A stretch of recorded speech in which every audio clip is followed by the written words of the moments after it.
Hey guys, what's going on? It's Happy here, and today I decided to actually go ahead and record a real video instead of giving you some pre-release stuff from a year ago or a live stream.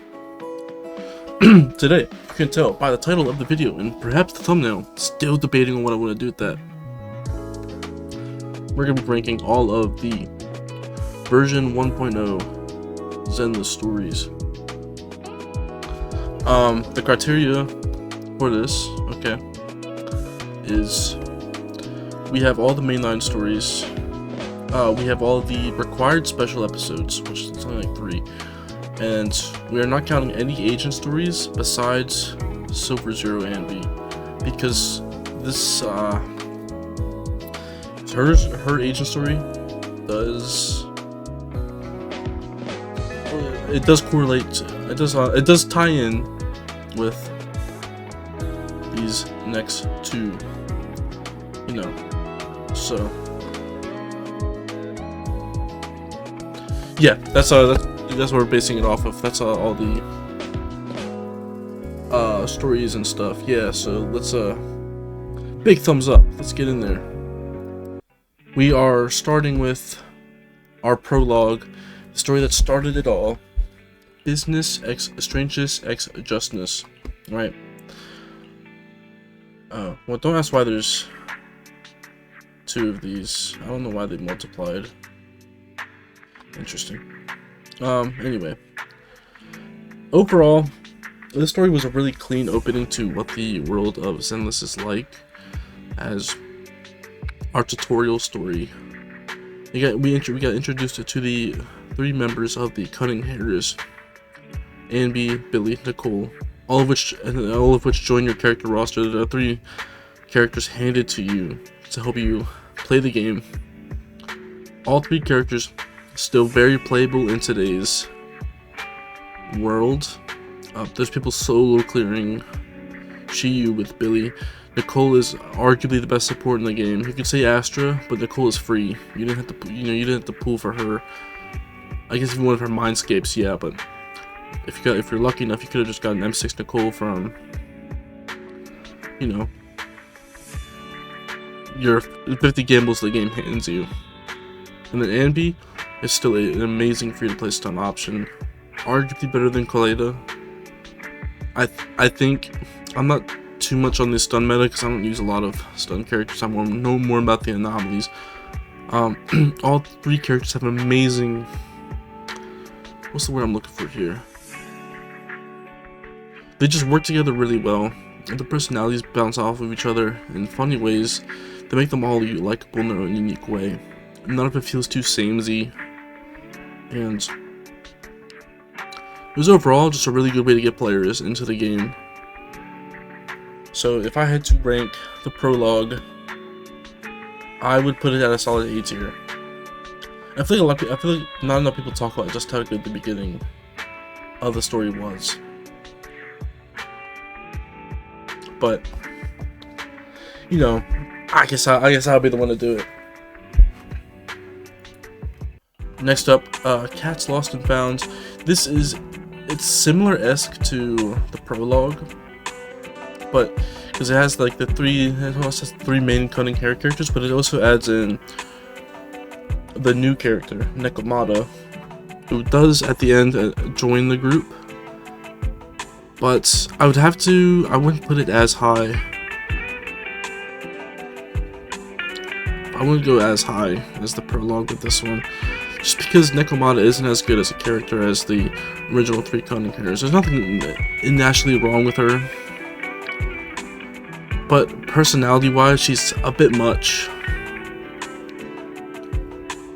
I don't know. It was a good way to get the initial plot moving as well, while keeping it kind of slow to where you can still get used to the world of Zenless and what it is. And the hollows, and we meet the awful corrupted politician that looks like a half-baked potato. I just can't put it as high as the prologue, just because Nekomata it was kind of annoying. Yeah, I mean, that's really all it is. She was just kind of annoying. Moving on to the next story, A Call from the Hollow's Heart. This was the part of the story where Anton calls Bell and Wise out to do a commission for Belobog Industries, and you go and meet the group of Belobog, the main 4 members: Ben, Coleta, Grace, and Anton. Another amazing cast with a lot of like diverse personality. It allows them to bounce off of each other in fun ways. Like Ben looks like he's supposed to be this big intimidating guy, but he's actually just a really chill dude who wants to help everyone out. Grace is this psychotic, super, like, not really psychotic, she's for robots, but not really for people, but also like super intelligent person who calls the robots her kids for whatever reason. Like, you know, if it's her creation, it's kind of like a kid. Anyway, Coleta is a small person you think would be very intimidating, but it's like, you know, he's like the opposite of Ben, which, you know, makes their duo dynamic that they kind of want to enforce in the game as well very unique. And Anton's just a casual bro dude. They help the bros, enlighten them, really boost their motivative spirits. This was also the story that really like started to push the plot forward with stuff like the sacrifices. I believe they mentioned that in this part of the story. It's just how they mentioned like halfway through chapter 3, but regardless, it's still connected with this one, right? Because the whole idea of the sacrifices comes from the monument that we learn at the end of chapter 2. Overall, I think if I had to rate this story, I'd probably put this one in A tier as well. I think it was the best of the initial launch stories. So it is, you know, it's pretty cool. Honestly, like, if I want to say it's the best, I'll probably put it, I think, bottom S tier.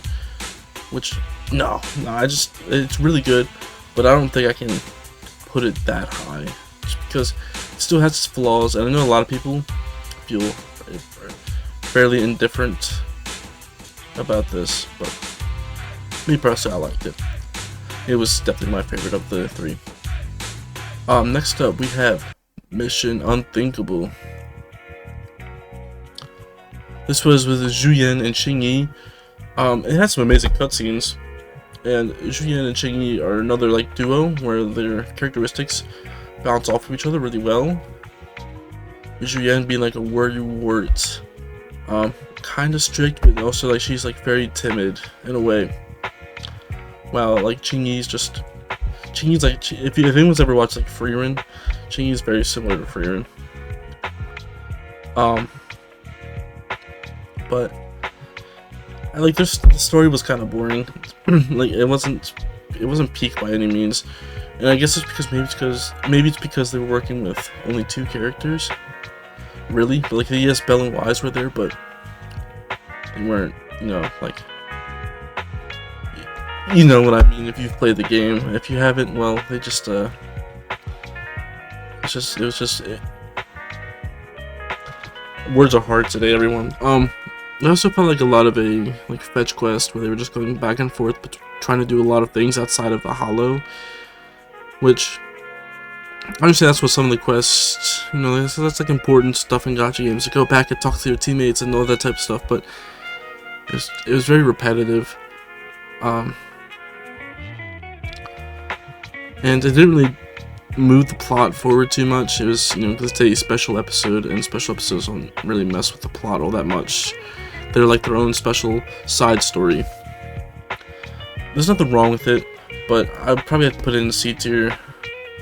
The only reason why it's under the Undercover one is just because it didn't really do too much with the plot. Next up, The Midnight Pursuit, arguably one of the best stories in the game. And you might be saying, well, Taffy, didn't you say the best version 1 story was the Belobog one? Yeah, but this story is also really good. we go to the, I don't want to say what I was about to say. Oh wait, chat, that's why I have the game open. Hold on. Yeah, the ballet twins, right? We go to the ballet twins, like the towers, and with we go there with our normal group of the cutting hairs. You know, we go with Billy, Envy, and Nakamata, because Nicole is gonna go on trial to try to get the politician guy arrested, or like fully put in jail, because he's already like in custody at this point in the story from the ending of the Nakamata story. And you know, they go in there, they get spooked out by Victoria Housekeeping, one of the best factions in the game, with a very fun group of characters. The story has a fun, spooky vibe, without it being like over the top scary, where some people just can't play it. It also, like, there's also a lot at stake here, because I'm sorry, the words are not coming out well today, but there's a lot at stake with there's a human life on the line, okay, right? Rain, her life is like, she's literally about to be killed, like the seconds we get to exactly where she is. And Lycon, being the cool guy he is, Lycon really carried the story. It wasn't not to say that the other characters didn't do too much, but he was him. You know, he really went full boss mode and saved the day. Lycon is an incredible, well-written character, and honestly changed my outlook on furries. I used to hate them. I still am not the biggest fan of them, but Lycon, you know, makes me not hate him because he's a cool guy. Overall, I'm gonna put this one in A tier as well, just under the Belobog one. They're honestly like very equal. Belobog one I'm kind of biased because I love Grace, but this one has been extremely good storytelling. Like, I know I'm not explaining it too well, so if you guys really want to go like see the stories for yourselves, either play the game or watch someone play them online. Because the story makes you appreciate this game really for what it is, outside of just the fact that it's, Gooner game, right? Which, yes, it is a Gooner game, I will not deny. Next up, we have our second special episode, Undercover RB. I'm gonna be honest with you guys, this one, incredibly boring. Jane Doe, not the character for me. I know a lot of people liked her, and there are people that will defend her outside the Gooner aspect because of this story. To be honest with you, I was not there. I was skipping dialogue, and I was just trying to beat the mission as quickly as I possibly could. Seth too, he's an anime MC, but without the strength really. He's like a good person, but he's a bit over his head. But the story, which is the cause for the main conflict, where he gets kidnapped by the I think the White Tiger gang, maybe the Mountain Lions, something like that. But it was like, comparing it to the other cop story we had before it, it's kind of trash. It was like, it's not bad, but it's in the aspect of everything else, it was not great. Moving on to the next story, 4-Day Inferno, introducing the most fun group of characters in the game: the Sons of Caledon, Caesar, Bernice, Lucy, Piper, Lighter, and with recently added Pokra. This chapter was incredible. I think the dynamic of the characters was phenomenal. They were all like silly and not super strict like, yeah, Lucy was, but having one strict character bounce off of multiple silly characters, and the way that Zenless wrote it was phenomenal. It allowed her to really stand out and be her own character, while not ruining the story, making everyone think she's just a prude. Like maybe like some people might think for Coleta. As well, Caesar King, a phenomenal written character, one of the best in the whole story of Zenless. The fact that, you know, she was like really forced into her lifestyle and still making the most out of it, and, you know, she sacrificed herself at the end of the story to save Blazewood and make sure like everyone else there was still okay. Like they didn't like they were just gonna be okay at the end of the story. It's well written because her and her group are strong enough to where they could go off and find another place to make a living, but not everyone else is. And she realized that. Bernice, everyone loves Bernice. Everyone loves the Bernice demo. It did so well. It reached outside of the gacha community. Like it had Overwatch people looking at it. And I don't know. Bernice is funny. We all love Bernice. Piper also really funny, and the whole like just how much she likes to talk like an old person. You know, she's kind of old. Just the way she likes to talk like an old person is funny. And Lighter's just cool, nonchalant. You know, it's hard to hate Lighter. This one is definitely one of the best stories in the game. So, you know, that's why it gets to be the first S rank of the video. Isn't that peak, everyone? Moving on to the next story, Virtual Revenge.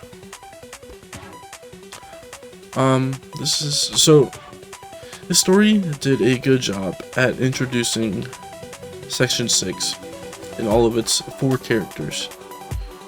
I said 4 like it's a bad thing, but you know that's a good amount of characters for a faction. You know, Section 6 consists of Miyabi, Yanagi, Sukaku. I don't know why I'm blanking so hard on Horimasa's name, because that's what I was trying to say right there. I did a good job at introducing the characters without stringing too much on all of them, besides Yanagi, because that was like her story mission. But with that being said, I don't care about Yanagi too much as a character. So it's like a similar Jane Doe situation where I just didn't really care about either like the lead characters this time around.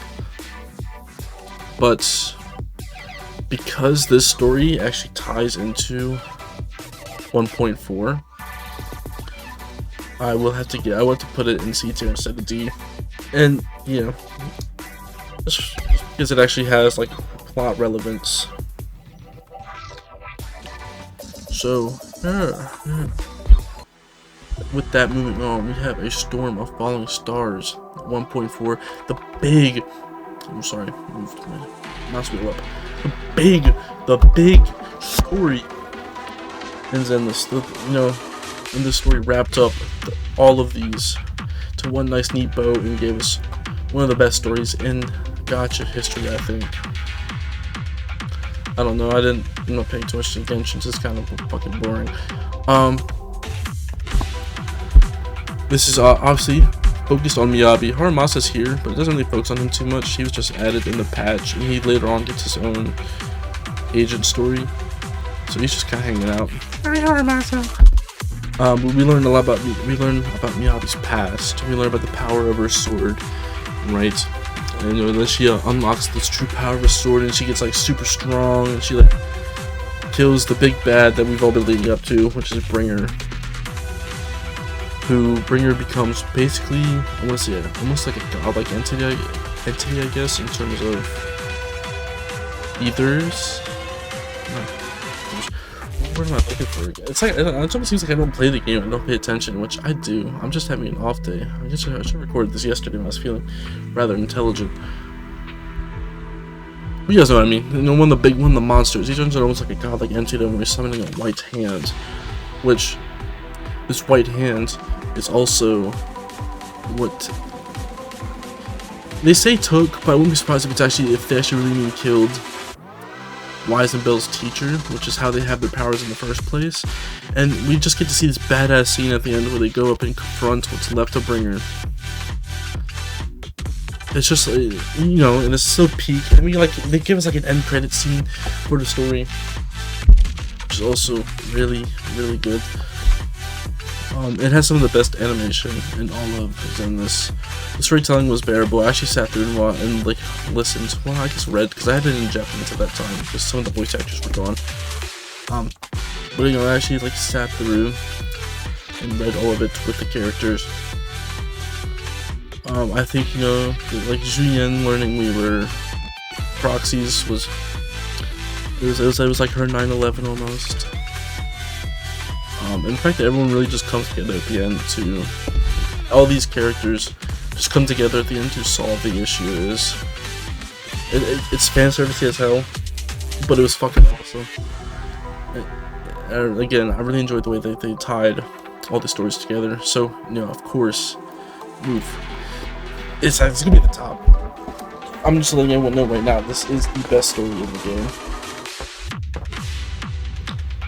And you know, debate me down in the comments. Let's go at it. Let's go bar for bar. You know. Next up, we got Astronomical Moments, the special episode that followed after the peak that this 1.4 update was. A lot of people thought this was gonna be mid. We were getting introduced to 2 new characters. We had no idea who they were, because they were never really showed off in the game. Astro was showed off in posters, but that's about it, right?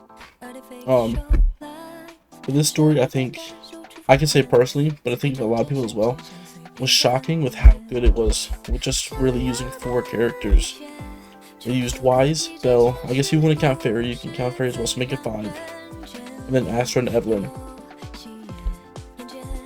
And with just those, like, 5 characters alone, they made an incredible story that I think really touched a lot of people. Astra is just this incredibly wholesome person despite the tragic scenario that the world is in.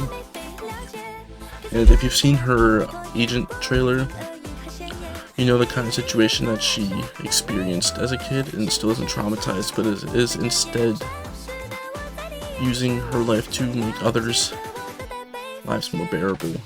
As well as Evelyn, who hasn't had the best past. We know she's had many different aliases and all that type of stuff, but she learned a lot from Astra and really opened up to the world and realized that there is more than just bad people. We also had Rain return.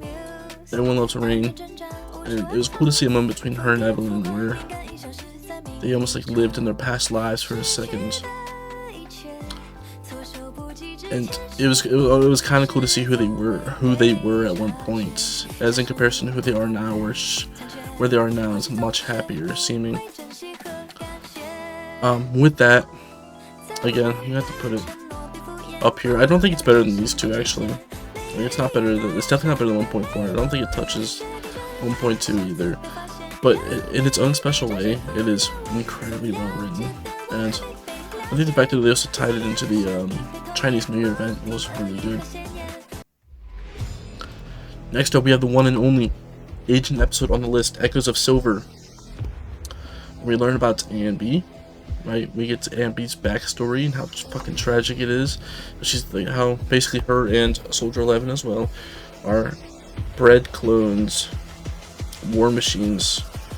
But they're just, you know, like they're human, but like, you know, machine as in they were bred for a very specific use, and like clones, right?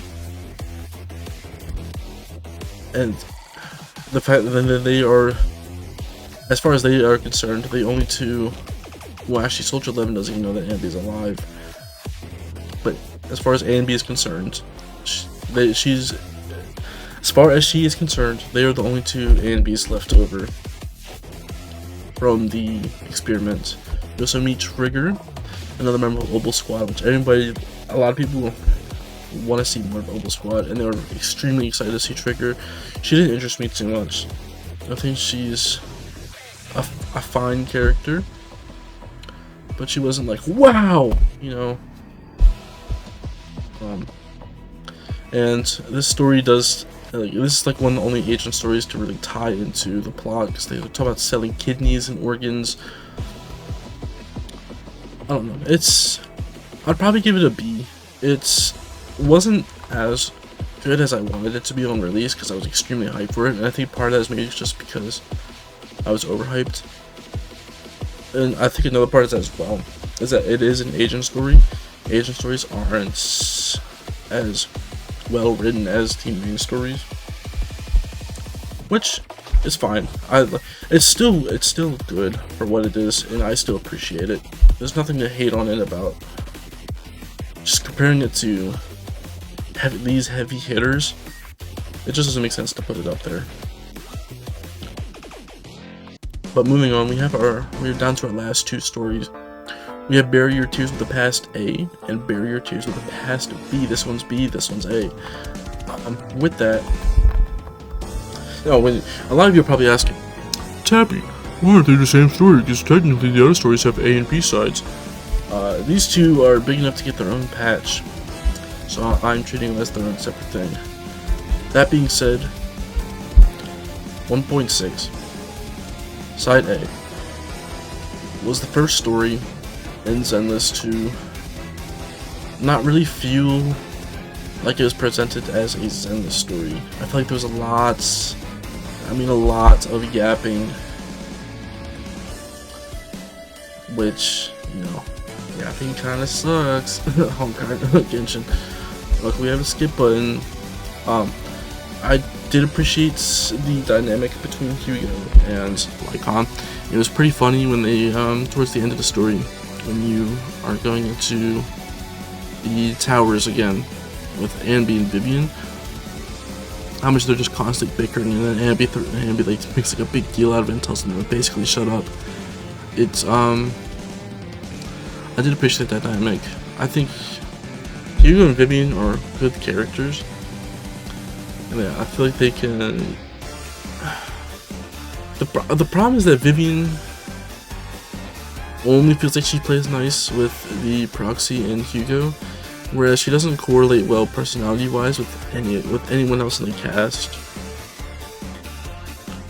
Whereas Hugo really only plays, like, he kind of plays well with everyone. Actually, I have no problem with Hugo, but Vivian was my big issue with the story. We also learn about how she has like some whack power to like almost see the future. She can see people's bad future. It's like she starts crying and then she sees like a vision, which is kind of interesting. I wish I'll have to double check on this because I'm kind of speaking out of turn. But I don't know if they actually did like a scientific explanation for that, or if that's just something that she has. But anyway,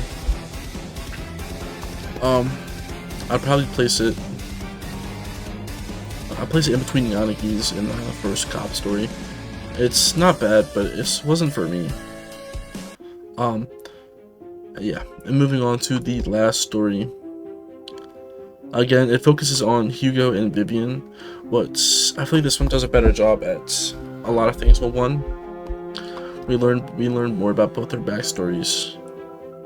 Hugo, we know that his sister was dead in that one, but like he just has awful ties with his family, and we learn that when we see that through like his like drugged up vision that he has. Whereas Vivian had a loving group of people, but she was the victim of basically a lie, which is tragic. The cutscene at the end of this story is also like it's adorable. Yeah, I didn't even mention. I should have mentioned this in 1.6, but the proxies get like the proxies can go into hollows now, everyone, because it gets like some upgrade in their eye cancer power, and then it gets upgraded again here where Vivian basically injects herself with ether energy to save Belle and or Wise, depending on who you picked. And she's basically at death's door. And then the proxy used like their eye cancer powers to save her. And it's like, wow, that's really cool, right?